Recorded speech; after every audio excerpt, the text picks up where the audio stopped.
quick in the comments section right now, down below, give me your thoughts on who is at fault in the Watkins Glen teammate clash between Kyle Larson and Chase Elliott. Fan bases, let's get it on. We'll be talking about that and much more in this video. But the reason you clicked on this video, of course, is that Kyle Busch is now reportedly not coming back to Joe Gibbs Racing in 2023. This is a key development in the Kyle Busch saga. You heard it right.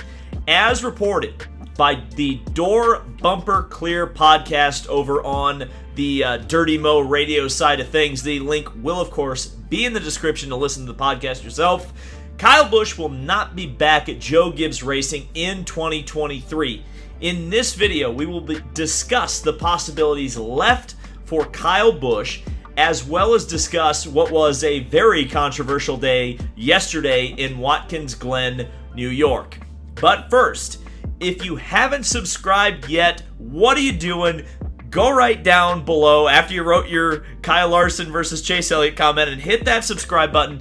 This has been the best place for motorsports on YouTube, especially on the American side of things. But I don't know if you've noticed this, but things have gotten absolutely crazy. Whether we're talking Formula One, whether we're talking IndyCar, whether we're talking NASCAR, it is just been the craziest 50 days ever. You think about Alex Palou, you think about Oscar Piastri, you think about the McLaren saga, you think about Kyle Busch.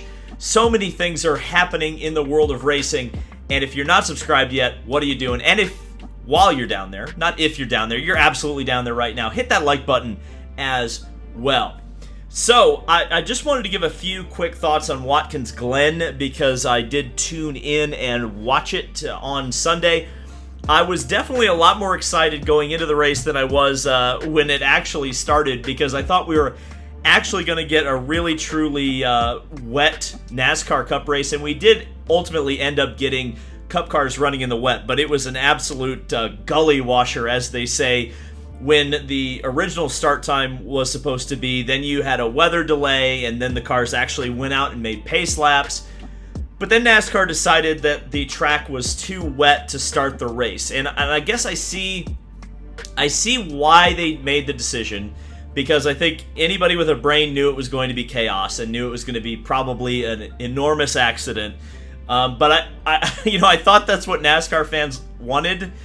So it's surprising that NASCAR didn't provide that for them, and that's where they draw the line, especially considering that we're probably going to see a lot of torn up equipment this week at Daytona. But maybe they just want to minimize that, and this is a compromise with the teams. Hey, we don't need to have the big one at Watkins Glen. I also think there was a consideration, and don't pretend that there wasn't, that there was a large international contingency of fans looking to watch this race specifically for Kimi Räikkönen.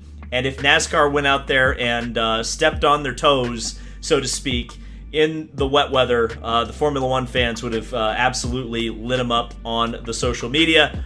And of course, as we know, everyone is worried about what people say about them on social media these days. So NASCAR delayed the start. But once they did get it going, I thought it was a great race, a genuinely great race between a bunch of the front runners: Chase Elliott, Kyle Larson, Michael McDowell, Tyler Reddick. And this is where I have to rant about the stages again, especially in road racing, but just in general, I think taking a stage caution. I don't necessarily, again, mind them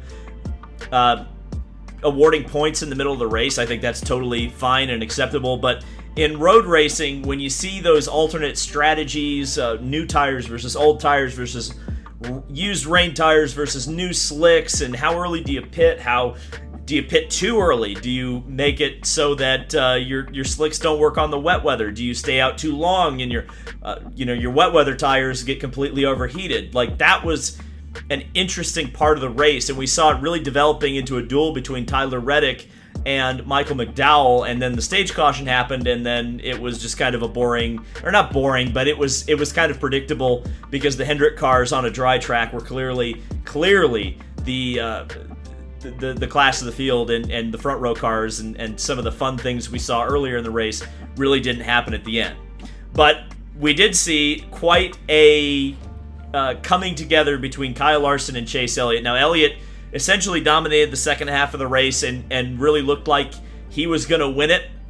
But then a late race caution with Loris Hasemans ending up in the gravel trap, which was very funny with like 4 laps to go, set up the restart where Kyle Larson completely rooted Chase Elliott out of the way, admitted to such. Kyle Larson did in his post-race interview. Chase Elliott was so angry that he forgot that Daytona is the next race and not Bristol. And this is the best thing that has ever happened to NASCAR. If Rick Hendrick doesn't step in and make it poopy doo-doo and boring. Because I think Kyle Larson versus Chase Elliott, a true angry, mean, wrecking rivalry on the level, or maybe exceeding the level of a Dale Earnhardt and Jeff Gordon, maybe more like a Dale or a Rusty Wallace and Jeff Gordon sort of rivalry. I think it would be the best thing ever. Who sells the most merchandise in NASCAR? The 2 top drivers. It's Kyle Larson and Chase Elliott.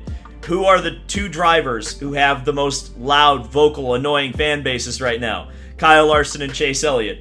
Who are both in race-winning equipment and the last 2 champions of the sport? Kyle Larson and Chase Elliott.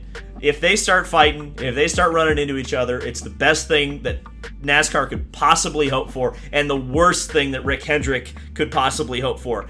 But if you are a fan of NASCAR, you want Kyle Larson versus Chase Elliott.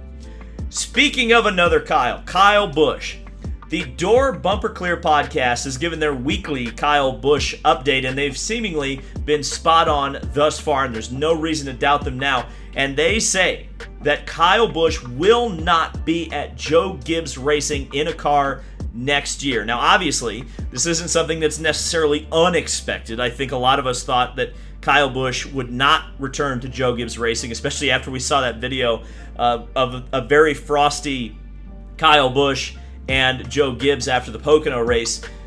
But, you know, it's amazing to see that Kyle Busch will not be at Joe Gibbs Racing. I think a lot of people thought that he would be a lifer there, that they would run him until, you know, the end of time. But when you expect $14 million a year and your $20 million a year sponsor leaves, that makes things untenable. And especially so that you have Ty Gibbs getting a lot of Cup experience, ironically through the injury of Kyle's brother, Kurt. And it would appear that's priming Ty Gibbs for a Cup run in the number 18 car. Now, what was specifically mentioned as the most likely team to win the Kyle Busch sweepstakes? And that was Colleague Racing.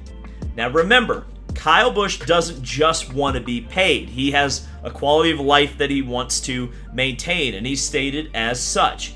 He wants to keep his truck team and stay in the sport long enough to have his career overlap with his son Brexton's, in which time he would retire. Now that would be, as Kyle Busch himself mentioned, 6, 7, or 8 years in the future. So he wants to keep his truck team. He wants a long-ish term contract.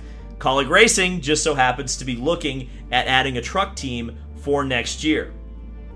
Now, Door Bumper Clear also mentioned other possibilities, and they didn't get specific past Colleague Racing, but they did say that they were 40% certain that Kyle Busch was going to a Chevy team, 30% sure he's going to a Ford team, and 20% certain that he's going to a Toyota team. And I can only assume that final 10% is going to a McLaren team.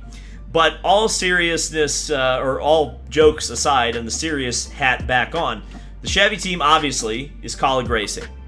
And I would say that as things are progressing, that seems like the more likely place that he will go. Particularly that in recent weeks, Stewart-Haas Racing has seemingly reaffirmed a commitment to Cole Custer. They've obviously coaxed Eric Almirola out of retirement. So the Ford team seems less likely as the days and weeks go on.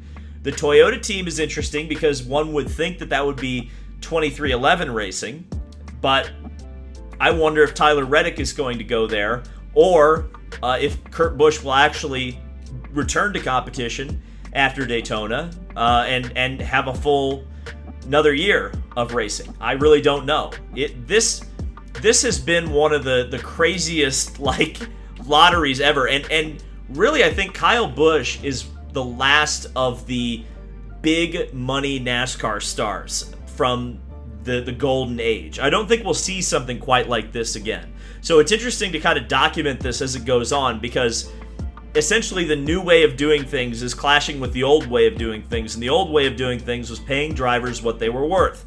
Well, Kyle Busch looks like he's going to have to take a pay cut and potentially a performance cut to stay in the top level of the NASCAR Cup Series, and I think that is an extremely interesting story.